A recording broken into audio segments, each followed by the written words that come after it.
فرزند زہرا یہ حالات برے ہیں۔ کاشانۂ بصیرت ویب سائٹ، واٹس ایپ اور یوٹیوب چینل پر مشتمل ایک ایسا مکمل پلیٹ فارم جس پر محروم بصارت کے لیے بالخصوص اور تمام افراد کے لیے بالعموم سینکڑوں کی تعداد میں مستند اسلامی کتب دستیاب ہیں۔ لہذا گزارش ہے کہ آپ اپنی ذمہ داری نبھاتے ہوئے کاشانۂ بصیرت کی ویب سائٹ کو وزٹ، واٹس ایپ چینل کو فالو اور یوٹیوب چینل کو سبسکرائب کرنے کے ساتھ ساتھ بیل آئیکن کو پریس کیجیے تاکہ آپ علم کے حصول کے ساتھ ساتھ مذہب اہل بیت کی اشاعت میں بھی اہم کردار ادا کرتے رہیں۔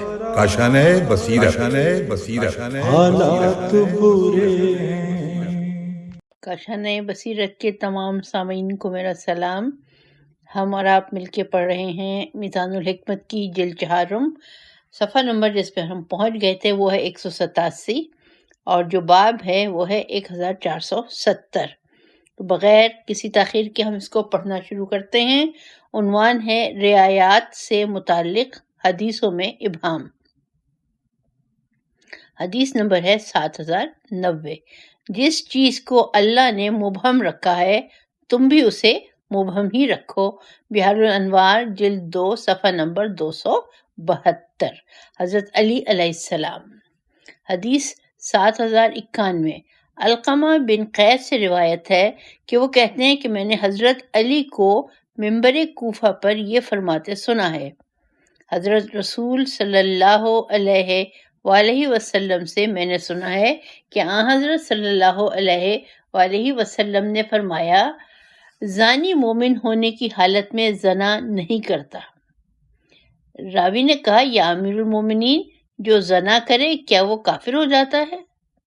حضرت نے فرمایا، حضرت رسول خدا ہمیں فرمایا کرتے تھے کہ ہم رعایت سے متعلق احادیث کو مبہم طور پر ہی بیان کریں۔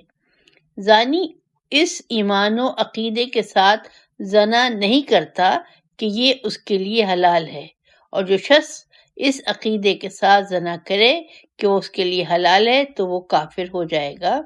کنز الاعمال حدیث نمبر 1733۔ اب جو ہے ایک نئی فصل شروع ہو رہی ہے۔ فصل کا نمبر ہے 13 اور عنوان ہے ارتداد، اور جو باب ہے وہ ہے 1471، اور اس میں جو عنوان دیا ہوا ہے وہ ہے مرتد ہو جانا اور الٹے پاؤں پلٹ جانا، اور اس کے نیچے تحریر قرآن مجید اور قرآن مجید کی آیت یہاں پہ تحریر کی گئی ہے۔ آئیے اس کو پڑھتے ہیں۔ بسم اللہ الرحمن الرحیم۔ محمد الا رسول قد خلت من قبلہ الرسول افإن مات أو قتل انقلبتم على أعقابكم۔ سورہ آل عمران آیت نمبر 144۔ اور محمد صلی اللہ علیہ وآلہ وسلم تو صرف رسول ہی ہیں، خدا نہیں۔ ان سے پہلے اور بھی بہت سے پیغمبر گزر چکے ہیں، پھر کیا اگر وہ اپنی موت سے مر جائیں یا مار ڈالے جائیں تو تم الٹے پاؤں اپنے کفر کی طرف پلٹ جاؤ گے؟ اس کے نیچے پھر عنوان آ جاتا ہے، سب ہیڈنگ حدیث شریف۔ حدیث کا نمبر ہے 7092۔ بس جب میں فوت ہو جاؤں گا تو تم سے پہلے وہاں پہنچ جاؤں گا اور تمہاری وعدہ گاہ حوض کوثر ہے۔ پھر میں کہوں گا، اے میرے رب، میری امت۔ مجھے کہا جائے گا، تم نہیں جانتے کہ انہوں نے تمہارے بعد کیا کیا بدعتیں ایجاد کیں، وہ تمہارے بعد الٹے پاؤں پلٹ گئے۔ حوالہ ہے کنز الاعمال، حدیث نمبر ہے 31112 اور 31113۔ حضرت رسول خدا صلی اللہ علیہ وآلہ وسلم۔ ہم آ رہے ہیں اگلے صفحے پر، اور صفحے کا نمبر ہے 190 اور حدیث کا نمبر ہے 7093۔ میں حوض کوثر پر تم سے آنے والوں کا انتظار کروں گا۔ خدا کی قسم، میرے سامنے سے کچھ لوگ ہٹائے جائیں گے اس وقت میں کہوں گا اے میرے رب، یہ لوگ مجھ سے اور میری امت سے ہیں۔ اللہ تعالیٰ فرمائے گا تمہیں نہیں معلوم کہ انہوں نے تمہارے بعد کیا کارستانیاں کی؟ وہ تو الٹے پاؤں پلٹتے رہے۔ حدیث کا حوالہ ہے صحیح بخاری جلد 4 صفحے کا نمبر ہے 1794، حضرت رسول خدا صلی اللہ علیہ وآلہ وسلم۔ اور اس کتاب پہ جو حدیث تحریر ہے اس کا نمبر ہے 7094، 7094۔ یہاں تک کہ جس وقت اللہ تعالیٰ نے اپنے رسول صلی اللہ علیہ وآلہ وسلم کو دنیا سے اٹھا لیا تو ایک گروہ الٹے پاؤں پلٹ گیا اور گمراہی کی راہوں نے اسے تباہ و برباد کر دیا، اور وہ اپنے غلط عقیدوں پر بھروسہ کر بیٹھا۔ نہج البلاغہ خطبہ نمبر 150، حضرت علی علیہ السلام۔ حدیث ہے 7095۔ معاویہ کے نام امیر المومنین علیہ السلام کے مکتوب سے اقتباس۔ تم نے لوگوں کی ایک بڑی جماعت کو تباہ کر دیا ہے، اپنی گمراہی سے انہیں فریب دیا ہے اور انہیں اپنے سمندر کی موجوں میں ڈال دیا ہے۔ ان پر تاریکیاں چھائی ہوئی ہیں اور شبہات کی لہریں ان پر تھپیڑیں مار رہی ہیں، جس کے بعد وہ سیدھی راہ سے بے راہ ہو گئے، الٹے پیروں پھر گئے اور پیٹ پھیر کر چلتے بنے۔ نہج البلاغہ مکتوب کا نمبر ہے 32۔ حدیث 7096۔ خوارج کو مخاطب کرتے ہوئے حضرت امیر المومنین علیہ السلام کے کلام سے اقتباس۔ اپنے پرنٹس میں لکھا اپنے پرانے بدترین ٹھکانوں کی طرف لوٹ جاؤ اور اپنی ایڑیوں کے نشانوں پر پیچھے کی طرف پلٹ جاؤ۔ نہج البلاغہ خطبہ نمبر 58۔ اب آگئے ہم باب ہے 1472، عنوان ہے دین اسلام سے پھر جانے والے کو قتل کر دو، اور اس کے نیچے پھر قرآن مجید تحریر ہے اور قرآن کی آیت تحریر کی گئی ہے۔ اس آیت کو پڑھتے ہیں۔ بسم اللہ الرحمن الرحیم۔ وَمَن يَرْتَدِدْ مِنْكُمْ عَنْ دِينِهِ فَيَمُتْ وَهُوَ كَافِرٌ فَأُولَئِكَ حَبِطَتْ أَعْمَالُهُمْ فِي الدُّنْيَا وَالْآخِرَةِ وَأُولَئِكَ أَصْحَابُ النَّارِ هُمْ فِيهَا خَالِدُونَ۔ حوالہ ہے سورہ بقرہ آیت نمبر 270۔ اور تم میں سے جو شخص اپنے دین سے پھرا اور کفر ہی کی حالت میں مر گیا تو ایسے لوگوں کے تمام اعمال دنیا اور آخرت دونوں میں اکارت ہیں۔ ایسے ہی لوگ جہنمی ہیں اور وہ اسی میں ہمیشہ رہیں گے۔ قول مؤلف اس سلسلے کی مزید آیات کے لیے ملاحظہ ہو آل عمران، اور اس کا ہے آیت نمبر 86 سے لے کے 91 تک، سورہ نساء آیت نمبر 137، سورہ مائدہ آیت نمبر 54 اور سورہ محمد آیت نمبر 25۔ اس کے بعد آ رہی ہے اگلی ہیڈنگ، وہ ہے حدیث شریف۔ اس باب کے ماتحت جو ہیڈنگ ہے وہ ہے حدیث شریف۔ حدیث کا نمبر ہے 7097۔ جو شخص اپنا دین اسلام بدل ڈالے اسے قتل کر دو۔ حوالہ ہے مستدرک الوسائل جلد 3 صفحہ نمبر 242، حضرت رسول خدا صلی اللہ علیہ وآلہ وسلم۔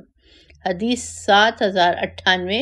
محمد بن مسلم کہتے ہیں کہ میں نے حضرت امام محمد باقر علیہ السلام سے مرتد کے بارے میں سوال کیا تو آپ نے فرمایا جو شخص دین اسلام سے روگردانی کرے اور حضرت محمد مصطفیٰ صلی اللہ علیہ وآلہ وسلم پر نازل شدہ چیزوں پر ایمان لانے کے بعد ان سے انکار کر دے، اس کی توبہ قابل قبول نہیں اور اس کا قتل واجب ہو جاتا ہے۔ اس کی بیوی اس سے جدا ہو جائے گی اور اس کا ترکہ اس کی اولاد پر تقسیم کر دیا جائے گا۔ وسائل الشیعہ جلد 18 صفحہ 544۔ قول مؤلف ہے ملاحظہ ہو وسائل الشیعہ جلد 18 صفحہ 544، باب اول۔ حدیث کا نمبر ہے 7099۔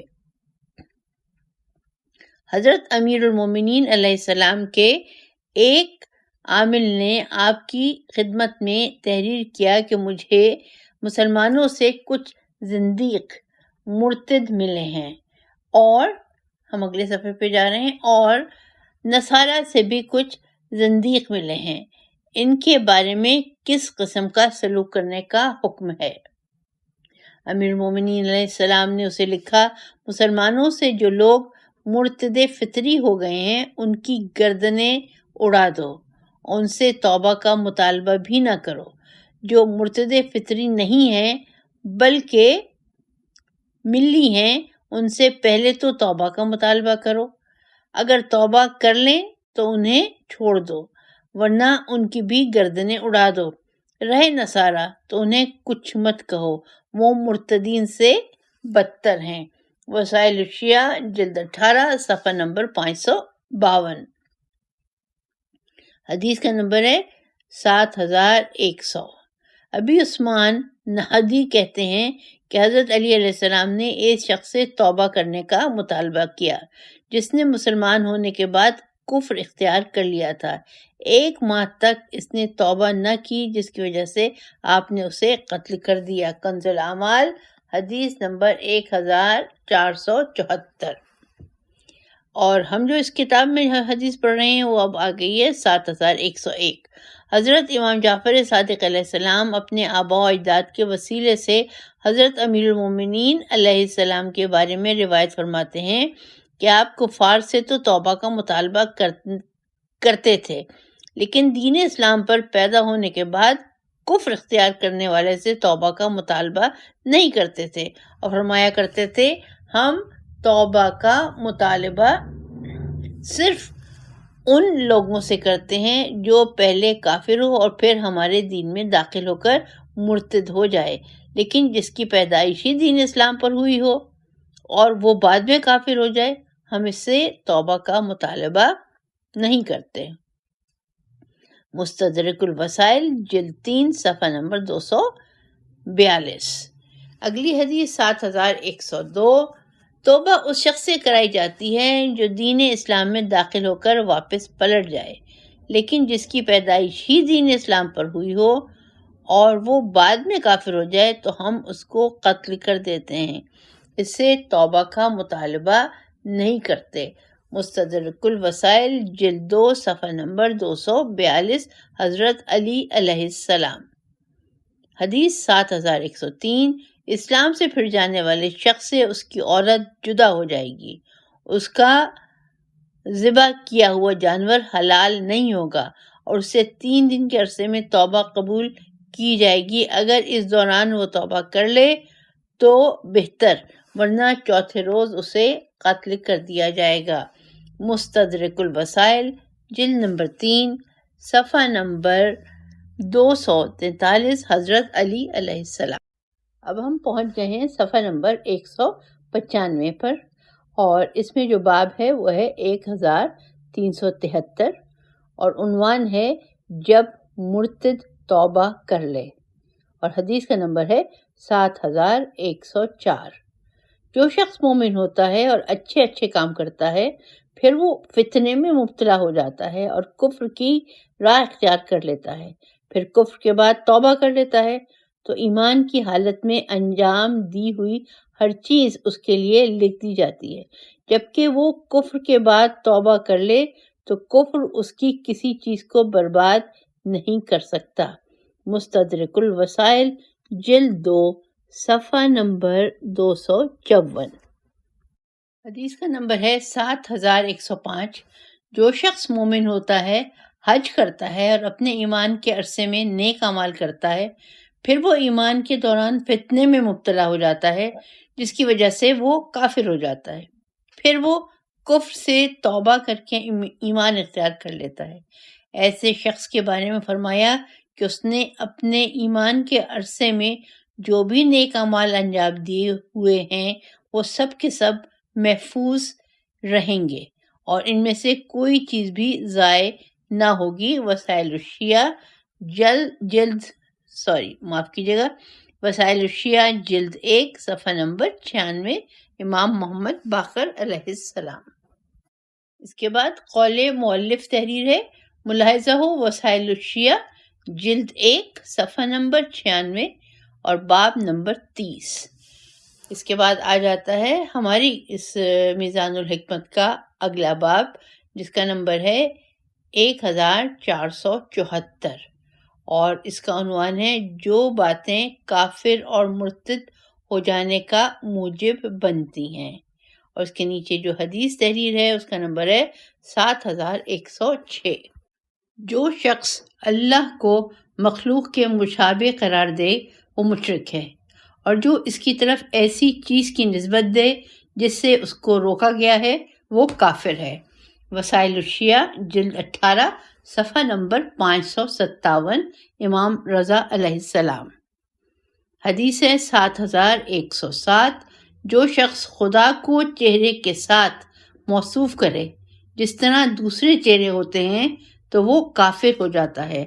وسائل الشیعہ جلد 18 صفحہ نمبر 557، امام رضا علیہ السلام۔ حدیث کا نمبر ہے 7108۔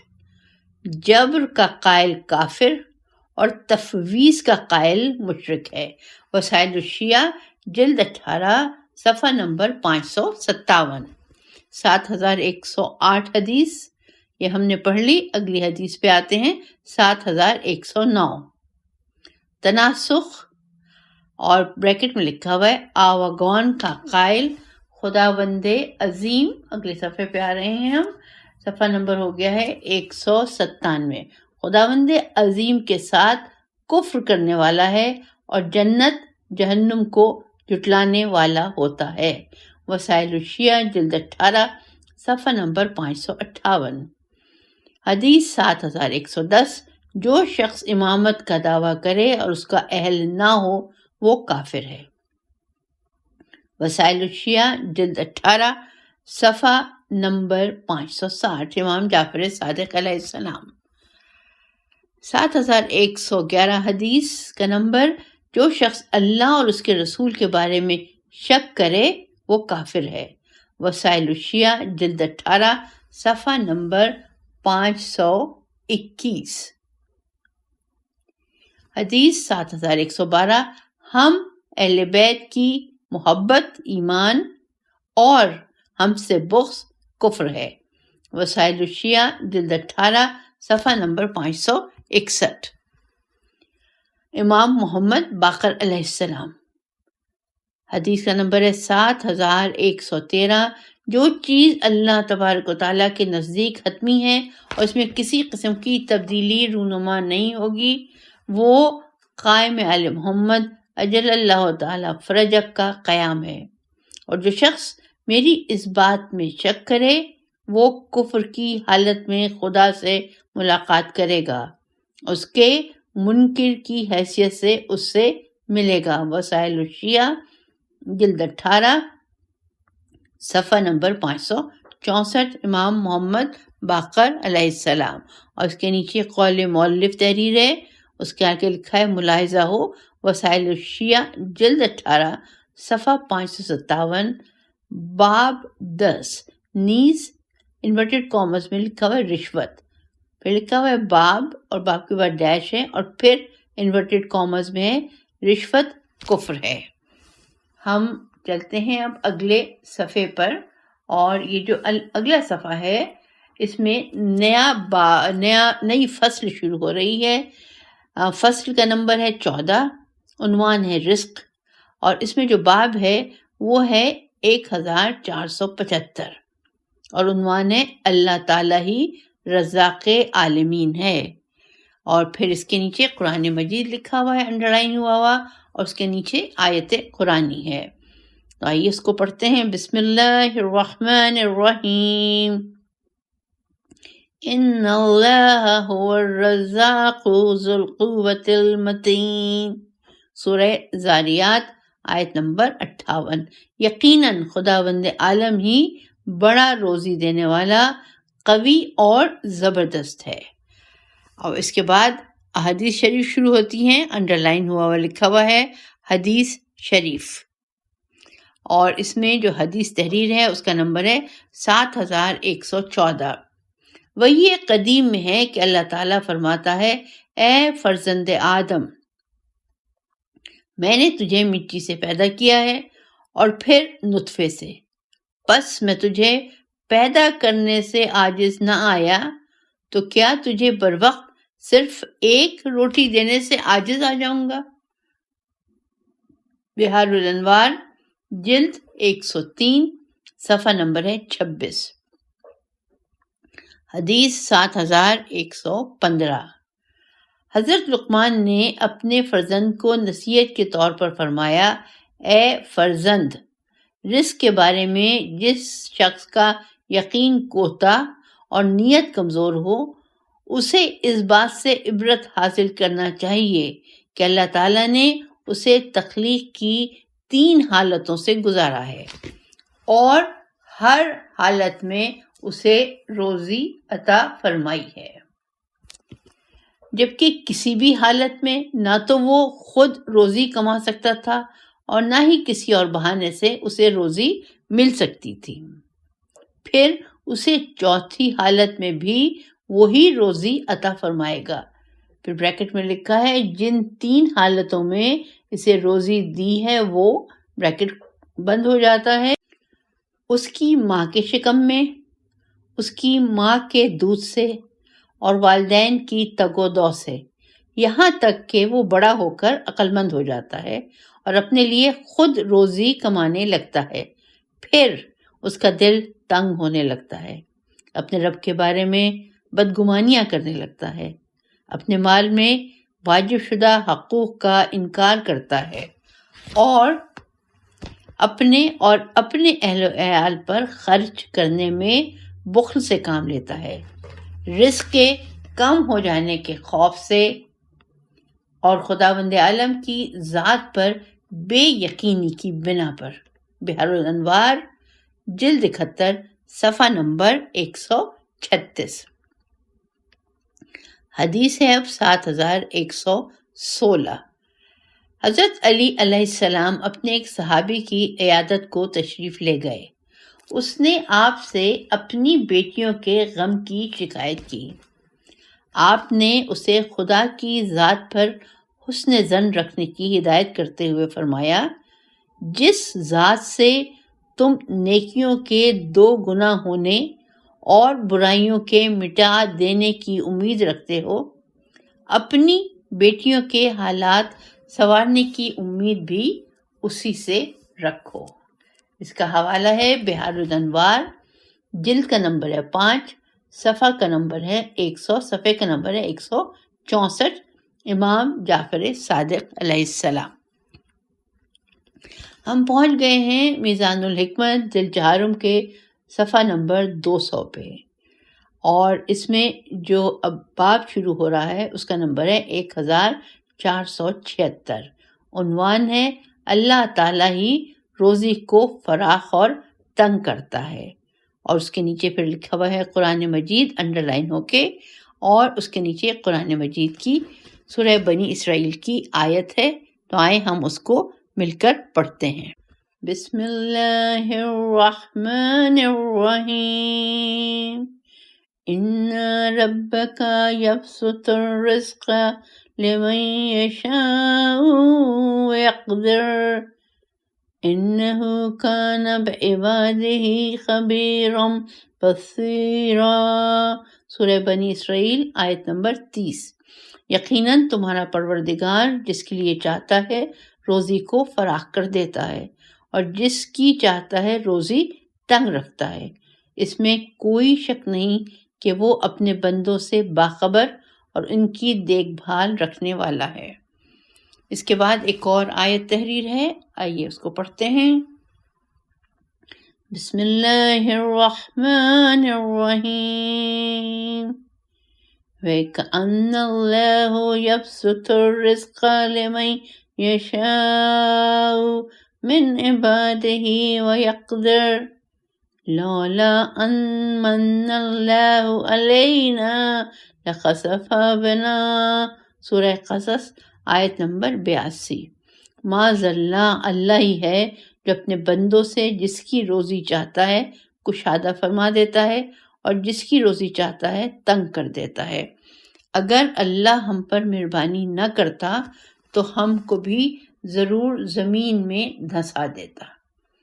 اس کے بعد ایک اور آیت تحریر ہے، اس کو بھی پڑھ لیتے ہیں۔ بسم اللہ الرحمن الرحیم۔ یہ 2 صفحوں پر تحریر ہے، کچھ حصہ دوسرے صفحے پہ ہے، لیکن کوشش کرتے ہیں کہ اس کا ربط قائم رہے۔ بسم اللہ الرحمن الرحیم۔ قل ان ربی یبسط رزق لمن یشاء ویقدر ولكن اکثر الناس لا يعلمون۔ سورہ سبا آیت نمبر 36۔ اے رسول کہہ دیجئے کہ میرا پروردگار جس کے لیے چاہتا ہے روزی کشادہ فرما دیتا ہے اور جس کے لیے چاہتا ہے تنگ کر دیتا ہے، مگر بہت سے لوگ نہیں جانتے۔ پھر قول مؤلف ہے، اس بارے میں مزید آیات کے لیے ملاحظہ ہو سورہ رعد آیت نمبر 36، عنکبوت آیت نمبر 62، روم آیت نمبر 37، زمر آیت نمبر 52، شورا آیت نمبر 12۔ اور اس کے بعد پھر احادیث کا سلسلہ شروع ہوتا ہے۔ جو پہلی حدیث ہے اس کا نمبر ہے 7117۔ ہر شخص کی قسمت میں جو کم یا زیادہ ہوتا ہے اسے لے کر فرمانے قضا آسمان سے زمین پر اس طرح اترتے ہیں جس طرح بارش کے قطرات۔ لہٰذا اگر کوئی شخص اپنے بھائی کے اہل و مال اور نفس میں وسعت اور فراوانی پائے تو یہ چیزیں اس کے لیے کبید گئی خاطر کا سبب نہ بنے۔ شرح ابن ابی الحدید جلد 1 صفحہ 312 اور نہج البلاغہ خطبہ نمبر 23 حضرت علی علیہ السلام۔ اس کے بعد ہے حدیث نمبر 7118۔ رزاق خدا کے علاوہ رزق کے روکنے یا بھیجنے کا اختیار اور کوئی نہیں رکھتا۔ حوالہ ہے قرار الحکم حضرت علی علیہ السلام۔ حدیث 7119۔ اس بریکٹ میں لکھا اللہ تعالیٰ نے سب کو روزی بانٹ رکھی ہے اور سب کے عمل و کردار اور سانسوں کے شمار تک کو جانتا ہے۔ اگلے صفحے پہ ہم آ گئے ہیں، اس میں حوالہ دیا ہوا ہے۔ سب سے پہلے نہج البلاغہ خطبہ نمبر 90 حضرت علی علیہ السلام اور صفحے کا نمبر ہے 202۔ اب آ گئے ہیں اگلے باب پہ 1477۔ عنوان ہے رزق میں وسعت اور تنگی کی وجوہات۔ اس کے بعد قرآن مجید تحریر ہے اور قرآن مجید کے نیچے آیت قرآنی تحریر کی گئی۔ 3 مختلف آیات قرآنی اس میں ان کے حصے تحریر ہوئے ہیں۔ جو سب سے پہلی آیت یہاں پہ تحریر ہے وہ اس طرح سے ہے، بسم اللہ الرحمن الرحیم۔ وَلَوْ بَسَطَ اللَّهُ الرِّزْقَ لِعِبَادِهِ لَبَغَوْا فِي الْأَرْضِ۔ سورہ شورا آیت نمبر 27۔ اور اگر اللہ اپنے بندوں کی روزی فراخ کر دے تو وہ لوگ ضرور زمین میں سرکشی کرنے لگیں گے۔ دوسری آیت جو تحریر ہے، بسم اللہ الرحمن الرحیم۔ وَاللَّهُ فَضَّلَ بَعْضَكُمْ عَلَى بَعْضٍ فِي الرِّزْقِ فَمَا الَّذِينَ فَضَّلُوا بِرَادِّ رِزْقِهِمْ عَلَى مَا مَلَكَتْ أَيْمَانُهُمْ فِيهِمْ سَوَاءٌ۔ سورہ نحل آیت نمبر 71۔ اور اللہ ہی نے تم میں سے بعض کو بعض پر رزق میں فضیلت دی ہے۔ پھر جن لوگوں کو رزق زیادہ دیا گیا ہے وہ لوگ اپنی روزی سے ان لوگوں کو جن پر ان کو دسترس حاصل ہے دینے والے نہیں، جبکہ اس مال میں سب کے سب برابر ہیں۔ اس کے بعد ایک اور آیت قرآنی ہے، بسم اللہ الرحمن الرحیم۔ وَتَتَمَنَّوْا مَا فَضَّلَ اللَّهُ بِهِ بَعْضَكُمْ عَلَى بَعْضٍ۔ اس کا حوالہ ہے سورہ نساء آیت نمبر 32، اور معنی ہے اور اللہ نے جو تم میں سے ایک کو دوسرے پر ترجیح دی ہے اس کی ہوس نہ کرو۔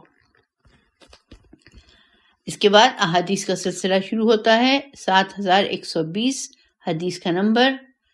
اس اللہ نے روزیاں مقرر کر رکھی ہیں، کسی کے لیے زیادہ اور کسی کے لیے کم، اور ان کی تقسیم میں کہیں تنگی رکھی ہے اور کہیں فراخی، جو عدل کے عین مطابق ہے، اس طرح کہ اس نے جس صورت سے چاہا امتحان لیا ہے، رزق کی آسانی یا دشواری کے ساتھ، اور مالدار اور فقیر کے شکر و صبر کو جانچا ہے۔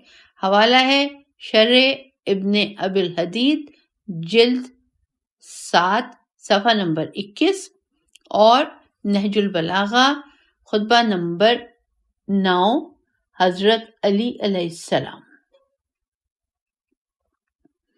حدیث کا نمبر ہے 7121۔